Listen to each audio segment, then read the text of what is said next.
பல ஏக்கர் விளைநிலத்தில் அப்படியே பதுங்கியிருந்த 8 அடி ராட்சதன் கையில் பிடிக்க போனவரையே விழுங்குவது போல் அப்படி ஒரு தோற்றம்.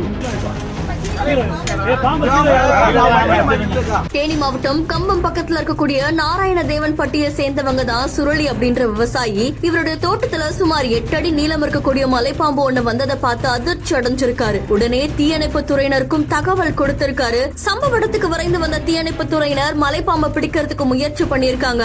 அவங்க கூட சேர்ந்து நாராயண தேவன் பட்டியை சேர்ந்த சமூக ஆர்வலரான பணக்காளை அப்படின்றவருமே உதவி செய்ய முயற்சி பண்ணிருக்காரு. அதை தொடர்ந்து அந்த சமூக ஆர்வலர் அந்த மலைப்பாம்பை கையில பிடிச்ச உடனே அந்த மலைப்பாம்பு அவர் விழுங்குற மாதிரி அவர் கை முழுக்க சுத்திக்குச்சு. உடனே அந்த மலைப்பாம்பை கட்டுக்குள்ள கொண்டு வந்து அதை பைக்குள்ள அடைச்சு வனத்துறையினர் கிட்ட ஒப்படைச்சிருக்காங்களாம். 8 அடி நீளம் இருக்கக்கூடிய மலைப்பாம்பை வனத்துறையினர் காட்டு பகுதிகளை கொண்டு சென்றதா தெரிவிக்கப்பட்டிருக்கு. இந்த காட்சிகள் சமூக வலைத்தளங்கள்ல பரபரப்பை ஏற்படுத்தி இருக்கு. இதை தொடர்ந்து எந்த உயிர் சேதமும் ஏற்படல அப்படின்ற மாதிரி தெரிவிக்கப்பட்டிருக்கு. இந்த செய்தி தொடர்பான உங்களுடைய கருத்துக்களை கமெண்ட்ல சொல்லுங்க. மேலும் செய்திகளுக்கு பிஹைண்ட் ஃபாலோ பண்ணிக்கோங்க.